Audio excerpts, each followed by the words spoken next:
Now he just taped on the top part there just to cover up that. So now it's a complete box versus a part of a box. Exactly. All All right. right. The next step in building a blue sword is we're going to wrap over the tip. Now that we built our box, we're going to essentially wrap a layer of foam all the way around the sword like so. We're going to do that twice in order to make it effective. Yes, I can cover it. Tape is the best kind. Now I've cut my God forbid anyone be like you. my blade. Oh, that actually hurt. Good. I'm Teach kidding. him to sass You know I our love president. you. Oh, I'm gonna sass you no matter what. Well, then he's gonna keep kicking you. Notice he's putting on the first outer layer along the box.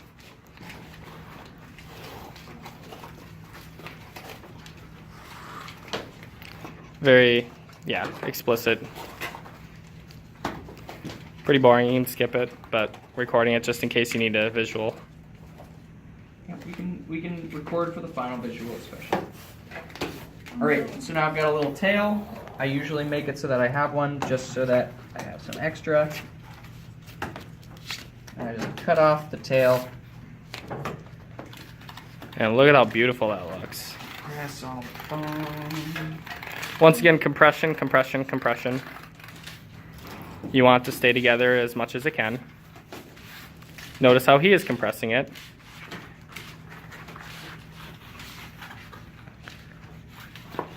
Also, can I get an inside view of the sword? Notice how it's pretty tight along the inside layer, like right along here. You want it like that because that's keeping it closer to the core, and that's going to prevent you from hurting people. It's also going to just shield better, and so on and so forth. And once your weapon's holding together better, that'll make you, actually be able to use your weapons. Very nice. And he's just smoothing it down, making sure everything's good right now. Shave down.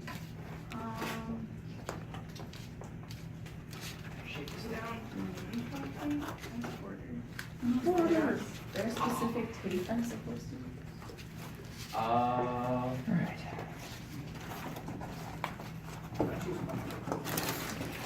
And now you just do the process again, basically, with another layer. So that's what he's going to do right now, is just make another layer all around the sword, so you have your second layer. Second verse, same as the first, basically. Please note Cameron is recutting his edge because he went to make his second layer and it did not seem to fit right. So as Cameron just said, don't make it work, make it right. Because it's going to save you a lot of time and energy if you just do it right, and money, if you just do it right the first time or the second time, or just as long as you get it as good as you can the first time. If you're questioning it, check with somebody. Yeah, and you can always redo a second strip. We can save the other strip. It's not a big deal as long as, you didn't completely mess it up. But just make sure you do your best when making a sword. And now he will inspect the quality. Notice how she's got the black marking along. That's drawn alongside the sword just because she's not as used to making swords as Cameron is, who's been doing this for a lot of years. And it's helpful to do it just to make sure. Alright, so we've got our 2 layers of foam here over the blade. And this is a finished blue sword unless you want to add a stabby tip, which is what we'll be doing next. Once again, compress that layer as well as the first one. It's all been Always pressed compress. down. It'll still need to be worked in before it's ready for fighting, but for now, we are all set. Pull off any little stragglers here. But as far as you can see, this blade is almost finished. Where did my... Go. So I took a layer of stabby foam and inserted it in here, just above the normal tip here. Yoga mat foam. And then put a second layer of yoga mat foam over that, making a nice wrapping for the box. Once the cover is on, it'll all look fairly flush and even.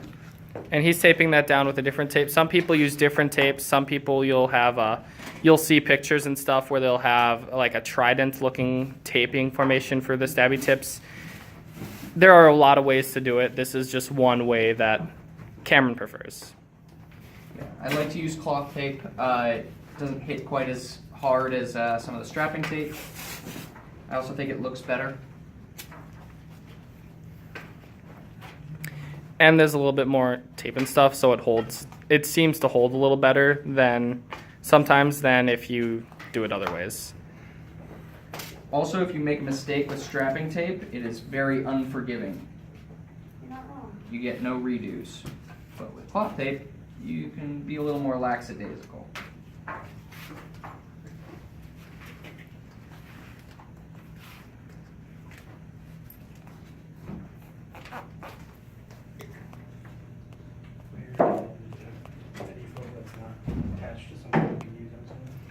There's all that foam over there. Nope, that stuff's not for him. So what I'm doing now is I'm using this cloth tape to kind of make the edge nice and flush. This is partially aesthetic, partially functional, and it's a thing not many people do, but I tend to like to try to do as far as the edge. That is functional as of right now, correct? You could use it. I mean, we would test it to make sure that it's good. It still needs a couple more layers of tape before it's technically functional as a stabby tip.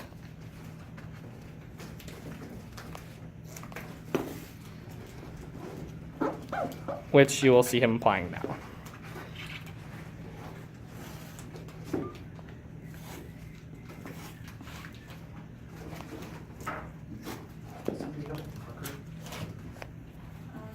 Parker? Ben.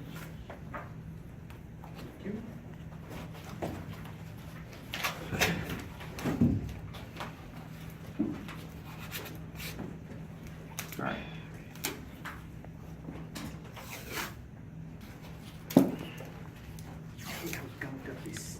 Just basically right down the middle with that strip.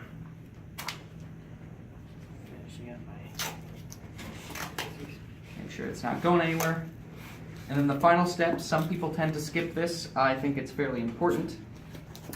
Our very last step involves duct tape. The only part of the construction process I use duct tape in. Duct tape is useful in a lot of foam fighting stuff, but it's only at this point do I use duct tape. For blue, single blue, or blue-green.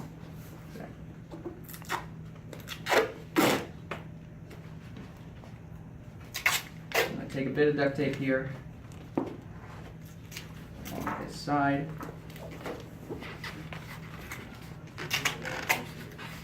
And lay it down. It helps keep all of this foam, especially here at the tip where it's most likely to delaminate and compress poorly, fairly even and nice. It also keeps this strip of tape down. And I do just another. In other words, it's more likely to keep your stabby tip working It well. keeps the stabby tip and the rest of the sword all together and working. Can you using that scissors by your feet? Go for it, friend.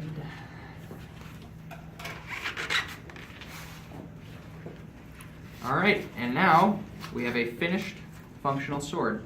We're gonna get a cover on this and then test it out. But as far as anything is concerned, this sword is all done.